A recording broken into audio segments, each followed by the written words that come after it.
हिमाचल प्रदेश में कल कुल्लू समेत कई जिलों में वेदर डिपार्टमेंट ने शदीद बारिश का अलर्ट जारी किया है। वहीं कुल्लू में ब्यास नदी उफान पर है और लगातार इसका वाटर लेवल भी बढ़ता जा रहा है। सलाम टीवी की टीम ने ग्राउंड से हालात का जायजा लिया।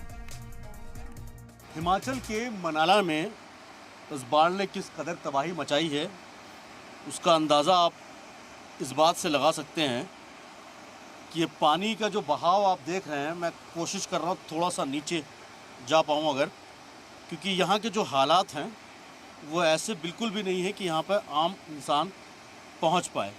जो इसके किनारे घर थे वो पानी में नीचे आ गए। अब अंदाज़ा लगाइए कि अभी जब ये हालात हैं पानी के, उस वक्त किस तरीके के हालात रहे होंगे यहाँ पर, जब पानी का बहाव एकदम तेज़ हो रहा होगा।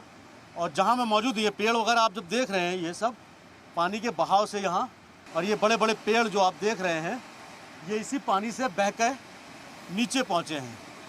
यानी इस एरिया से जब पानी का बहाव, क्योंकि जितना नीचे ये जाएगा और स्पीड बढ़ती जाएगी, और जितने भी आगे जो इस तरीके से घर मकान जो बने हुए हैं उनके लिए कहीं ना कहीं बहुत बड़ा एक ख़तरा ज़रूर है। यानी इस बहाव में रुक पाना, खड़े हो पाना नामुमकिन है। और ये सब चीज़ें जो आप देख रहे हैं, ये सब पानी के अंदर डूबा हुआ था यहाँ पर, और ये पूरी तरीके से ये पूरा जलमग्न था। यहाँ पर पेड़, बड़े बड़े पेड़ टूट कर यहाँ आकर पड़े हैं। मलाना का जो डैम जब टूटा तब लोगों को शायद इतनी उम्मीद नहीं थी, लेकिन जैसे जैसे पानी का बहाव बढ़ता गया उसके बाद यहाँ ख़तरा लगातार और बढ़ता गया।